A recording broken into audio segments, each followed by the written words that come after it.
Hey everyone, I'm Aaron Potratz. And I'm Nathan Hawkins. We are the Shrink Think Podcast. Baby. Enjoy the show.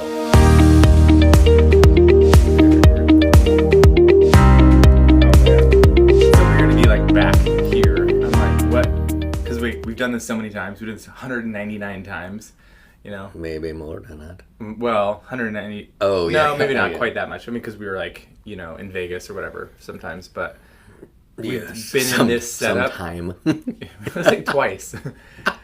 Yeah. We've been in this setup, and then we go to Flyboy. We like take it all down and go to Flyboy for the 200th, and then put it back together. And I'm like, well, everything's like, what? It's just been weird. Couple on Zoom in between. Yeah, that's right. Right. It's been a while since we've actually been at this little tiny table. I know. Nice table. Beep, beep. It's an excellent table. All right, shall we get to I it? guess we might as well. There's nothing else to 200, talk damn. about. It's so good. 203 or something. We're getting. Oh, let me say this. Don't say anything. I won't let you do it. I'll tell you. I get these notifications. So episode 202 came out last week. Letting go of relationships, and it hit 100 plays already. What? Just on SoundCloud. Well, that is freaking amazing. Maybe someday we Which will is get interesting 101 plays. because Scapegoating in Families yesterday, episode 190, hit 50. 50. So clearly not as awesome. People don't like that. People don't like to be scapegoated. They're like, no, I'm not even going to watch this. Right. I'm not even going to listen to being scapegoated. You're I scapegoating. freaking hate scapegoating. I know. What are you, a scapegoat? I'm going to scapegoat I'm the not scapegoat even a show. farmer. They're scapegoating the episode. I don't know. I know nothing about chickens. But you can use manure to make a good garden. Also that. All right, let's do this. Ready, set, start. Oh, wait, you know what? We Nope. did not do our check, chickadee. Check. Check. No, you checkmate. Check it. Ah! Check, chickadee. Check. It's so sassy. It's so stupid. It's so dumb. Why Why do people listen to us? I don't know. Who are these guys? Well, Why should I take truthfully, anything serious from you guys? There's only 150 people. Then if they're the same people, then it's 100. So people are like, no, I'm not going to watch the rest. I can't look away. Okay, I'll keep watching. And then they actually learn something. Like, dang it. I didn't want to like open my brain to these guys, but anyway. Yeah. All right, here we go. Start.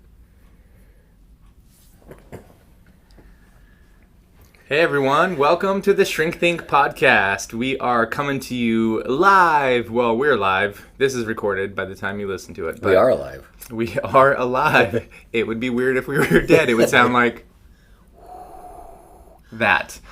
But we are fully alive on the other side of 200 episodes. Very excited to keep that number growing. Excited to be here again with some new content. We have been talking about internal family systems. It's actually been a while since we've talked about internal family systems. I think we mention it here or there, but it was episode 50 that we basically introduced it and said, all right, here are the different types of therapy that are out there. There was like a series, I don't even know, 6 or 8 episodes that we did on like CBT and psychodynamic, EMDR, like a whole bunch of them. REBT. Yep. And internal family systems, IFS is how we will call it today. That was one of them, episode number 50. So if you have not listened to that one, go back and listen, whether you are a clinician or whether you are just an average person listening or you're in therapy.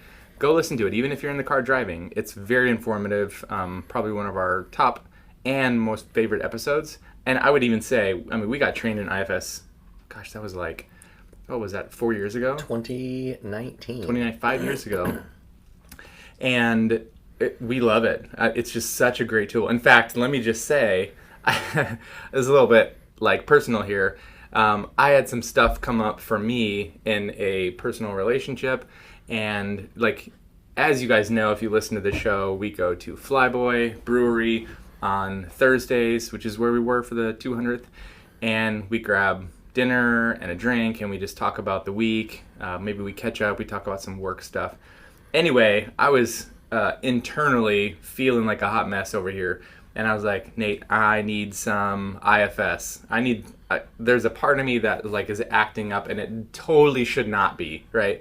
And so we're like having dinner, and Nathan's like talking to me about like, okay, tell me about this part, and asking questions of it, whatever. And it was just, I mean, it's such a great experience. And I'll never forget the first time we did this. We were at Frank Anderson's conference, and Frank Anderson is like one of the lead trainers or the like spokesperson for internal family systems and just trauma work in general. I mean, he's phenomenal. We do this was like a 2-day. Yeah, it was like a 2-day training. Yeah, I think it was that. I think that was actually early 2018 or 2017. So yeah, it was like 70. It was like way early on, and he taught some stuff and is like, okay, grab a partner and then spend like 10 minutes doing this exercise. And so of course Nathan and I find a little corner of this conference room, and we do this, and we're both like, how did you ninja your way into that part of my soul? And in 5 minutes. And find this thing that I didn't even know was there that unlocked a door to whatever, you know? And it was just like, that is the weirdest thing. And then we both had that experience. And at that time, we didn't know each other, like these parts of ourselves, I guess I would say, on such a specific level. And it really helped us, I think, both know ourselves and know each other. So, I'm just saying, like, it's a phenomenal tool. So yesterday when we're doing this at Flyboy, you know, Nathan, he knows my system pretty well. My system, myself, all my parts, we call it a system. He knows me pretty well, and he knows like this little guy that gets activated sometimes. And so he's just like speaking to it and just asking some questions and, you know, getting me to a place inside of, I don't know, 30, 45 minutes, something like that. Maybe a little bit longer. That I just feel... It was 4 days. I'm just kidding. We're still working on it. I probably could, but no, it was helpful in settling whatever came up. It's like, I knew like where it came from, the history, what it was connected to, why I got activated, what it needed and needs from me in order to feel settled and in order to move forward and feel much better. So it's just a phenomenal tool that, I mean, it sounds weird, but it's kind of like EMDR, where you use this tool and, you know, inside of a session, you can be dramatically different. So all that's to say, this is the intro to, we're going to talk about like, what even is IFS and like, why should you use it? And it's not a repeat of episode 50, but we do want to talk about it a little bit more in depth so you have an understanding of like, yeah, this sounds like a pretty sexy tool, and I might be interested in either in using it as a clinician or finding a counselor for myself who does it because I think it could benefit me.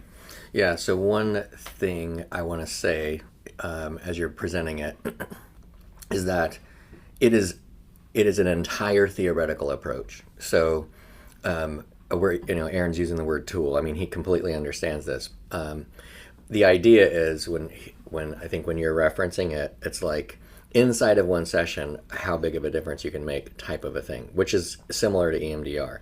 But IFS is an entire theoretical approach that would be on the same level of like Freudian psychoanalysis or something like cognitive behavioral therapy. It is a theory, not to get too into the weeds here, but a theory has an answer to all the problems of somebody's psychological stuff, including it'll even speak to psychological development. Mm-hmm. So for the clinician, when it comes to IFS, it's this odd theory where from the client's perspective, everything's kind of straightforward. From the clinician's perspective, everything's actually pretty complicated. So like for example, last night you were asking me a bunch of questions, and from my vantage point as a client, it was very straightforward. It was kind of like you were asking questions about this part of me, and I was just like, I'm like asking that part of me, and like, oh, here's the answer. Ask this part. I'm like, what about it? What does it think about this? How does it feel about that?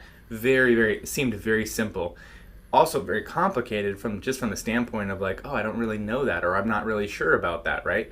But from your standpoint, because I'm also a clinician, I could see all of your wheels turning. You're trying to like figure out sort of this complicated maze of what needs to happen or where things need to go or where things are, that it's not as straightforward if you're the clinician.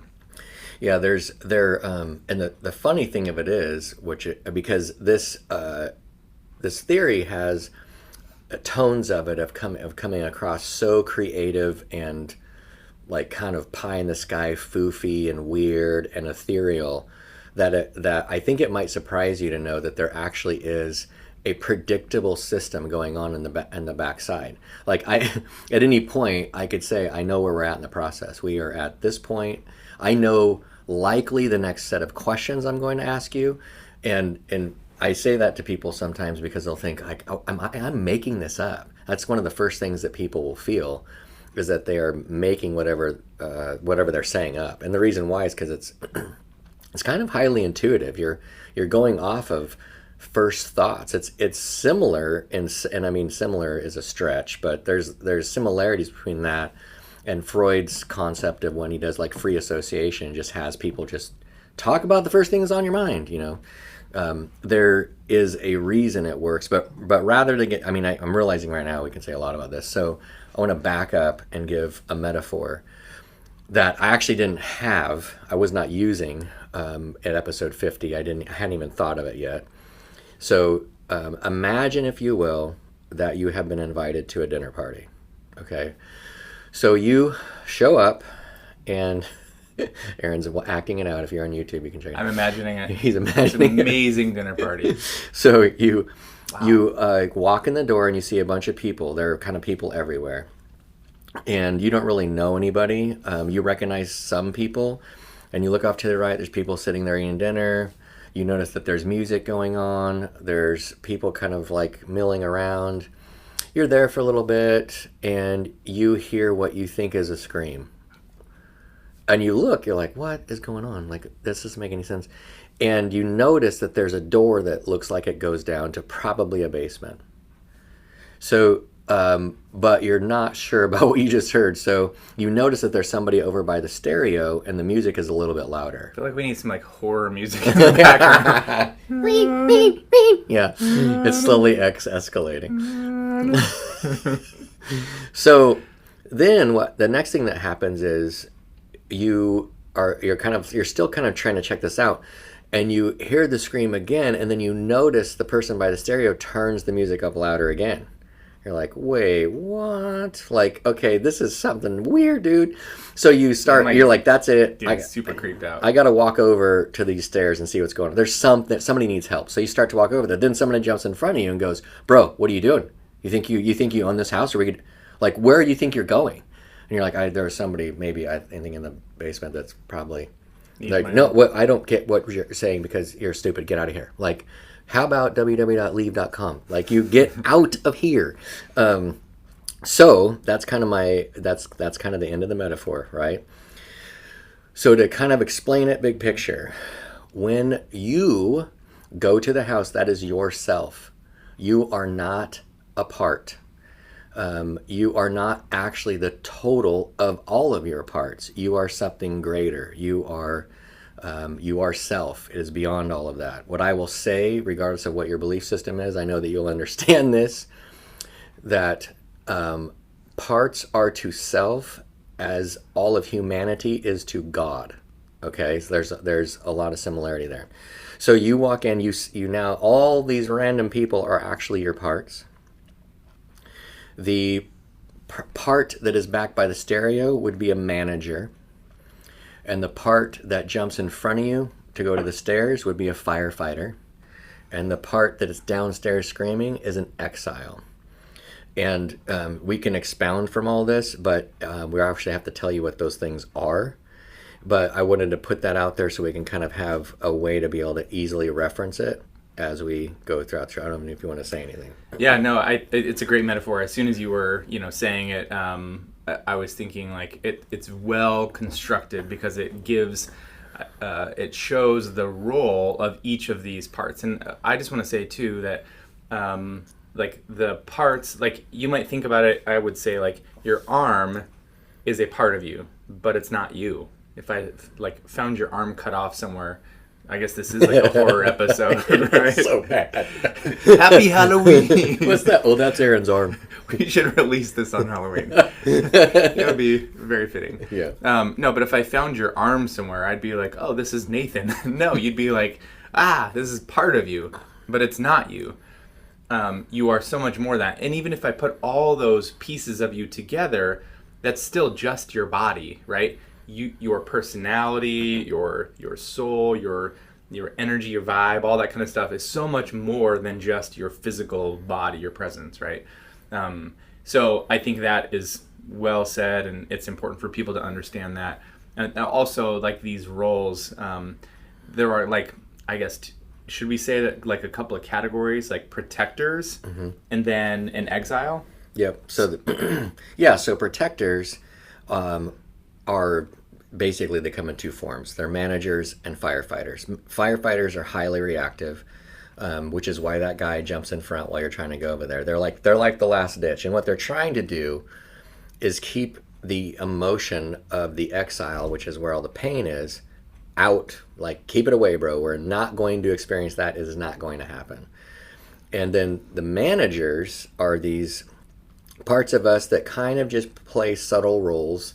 So, like, the manager's back there by the stereo, just kind of like noticing, like, oh, we're just going to turn the volume up here. Maybe we won't hear it, It's not going to quite be there. Go ahead. I would say that, and in some systems, myself included, and a lot of the people I work with, probably unsurprisingly, because, we're similar in that way, the manager plays a much more prominent role in the system. So rather than being in the background with the music, the manager is like the host, right? Saying hi to all the people, talking to the DJ or the guy playing the music, telling him to turn it up. Very much involved, like a very active host that's talking to everybody who's just around, doing all the things. You can't really do anything outside of the host's awareness, and you've got to get the host's permission to go places and do things. And in some ways it's great, right? Because the party's functioning well because of that manager. But if you try to change anything or try to, like, get somewhere, you're still going to run into this manager in a similar way as you're running into the firefighter, but in less of a bully, like, hey, get it, stay out kind of a way. And so the manager is a protector, and I think it's helpful to think about it as more of a socially acceptable or desirable version of a protector. And the firefighter is usually less desirable, less attractive. So let's give a couple examples, like actual real life examples. So a lot of our audience is going to understand this right off the bat, because we've even talked about this before, like the idea of being pleasing and that kind of thing. A pleaser, if you're a pleaser, IFS would say you are not a pleaser, but a part of you is, and that part of you is a manager, because that manager is trying to make sure everybody is okay. Like, that's what it does. It just does that, and they have one job. In order for you to be okay, for you to feel at ease or at peace or secure, I need to make sure everybody else or a specific person around me is okay. So it's really for you and about you. And on the other side, a firefighter is, like, for example, if you have suicidal thoughts, that kind of thing, that would be a firefighter. Because the firefighters, if you think of the reason why they came up with this name, is at least I think, I'm trying to remember what the exact reason is, but I'm just going to go with this. So think about what firefighters do. If the house is burning down, they come in and they shoot the whole thing with water, and then the fire's out. Is the house still usable? No. Now it's totally drenched. It's not usable. But a firefighter will be like, dude, I just freaking, I'm awesome. Look, the fire's out. So badass. See you guys later.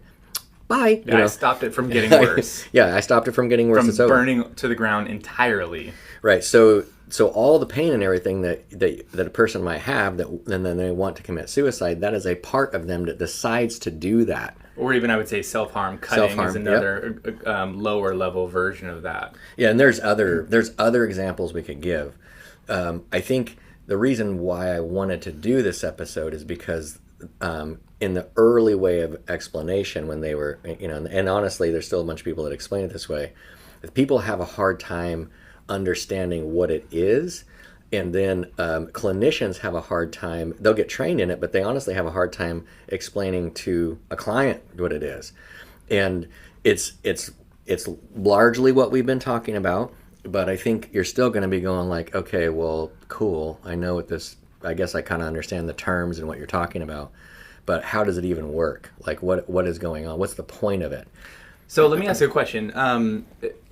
So like we're getting into some of the functional practicality or the effective application of this, just as we kind of turn for a home here. Let's keep with this analogy, this metaphor of the house and all the people in it. If somebody was going to do IFS and they did not understand what it is, how might they sort of interpret that metaphor? What might that metaphor look like for somebody who's like, what are you talking about? I don't get this. Versus if they did get it and you started doing IFS, what does IFS look like within that metaphor of the firefighters, all the people, the guests in the home, the person screaming, just that whole thing? I think we can do this in stages. So in the first example, if somebody came in and I was realizing, oh, they would be a good, like, IFS is probably the best way to go. I would give the metaphor and then help. They'd be like, what are you talking about? Like, how does that relate to me? And I would say, okay, well, there's a part of you inside this house that we actually don't know where it is. Like right now, we don't know which one of these parts are milling around, but it sounds like there's a part of you that has a lot of anxiety. Or maybe there's been evidence of it, like there's, blood on the walls kind of a thing. It's like there's some indication. So horrible. Right. We're there. Here we are. Right. There's some evidence somewhere that's like, that's probably this anxiety. And the choosing IFS makes it to where you could go and get just with that part.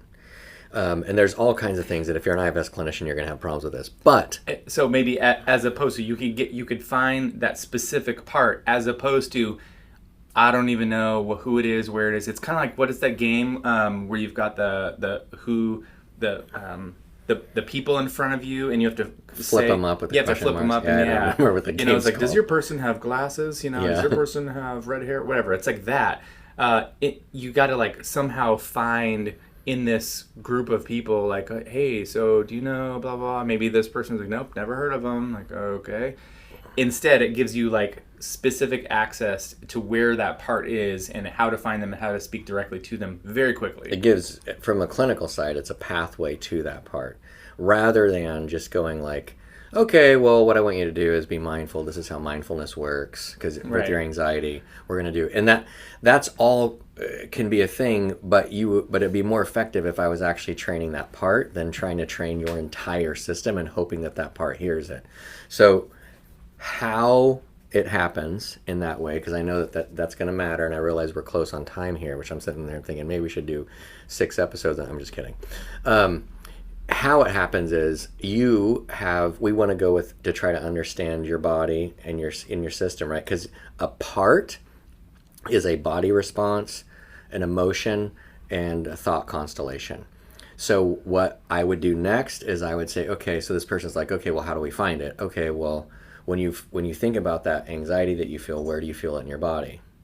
And then we would get into that feeling, and then they would identify it somewhere, and then I would say, okay, can you focus on that? All right, I want you to then notice if you have been having emotions or thoughts about it, and then we would go from there. This would develop into what we're doing in that process is called unblending. That's a different thing. I mean, it's a different episode in a way. And you then help the person to get self actually with the other part. And that's what IFS is doing. It's helping self to get with a specific part, and then that part can get healed and actually be done, which is the mind-blowing thing. So in the metaphor, it would be like, you don't know where this part is in the house. But with IFS, it's like you bring in, a clinician, a coach, something like that, where this person comes in and they're like, okay, I want you to tune in. Is that anxiety upstairs or downstairs? And they're like, oh, I never really thought to ask that question, right? And they're like, oh, it's kind of coming from upstairs. Okay, so we go upstairs, right? This is like, where is it localized in the body? And then like, okay, more specifically, like in this side of the house or that side of the house? over in this corner. Okay, so now we've gotten closer to where it's at, and then it's like, does it sound like this or feel like that? What are some of the emotions or the thoughts, whatever? It's essentially leading you to the exact room and place in that room for where that part is so that you can find it. When you first walk into the house, you can find it like that. It's really incredible. Yeah, the thing we have to say before we go, we really have to say it, is that none of this actually works at all if you don't have a self concept, because it is a huge deal to have the anchor of self, which he talks about, Schwartz mentions as the 8 C's, and that's calm, compassion, creative, curiosity, courage. I'm going to get these wrong. Not wrong, but I'm going to come short. What am I missing?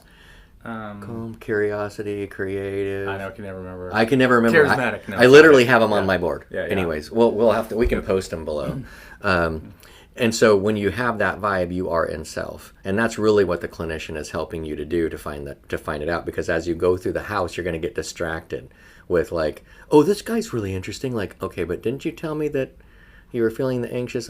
Well, yeah. Can we keep going? Well, no. I have to talk to this one. Okay. We'll talk to this one. It's a lot of patience. It's like getting involved. stuck. You're trying to leave a party and you get stuck talking to like this person, that person. Bob that wants to keep talking about everything. Yeah, and you just keep doing that instead of getting to the place where you actually need to be. Yeah. Well, we have got to close it, which fun. is kind of irritating, to be honest. But maybe we can do more. Have a great day.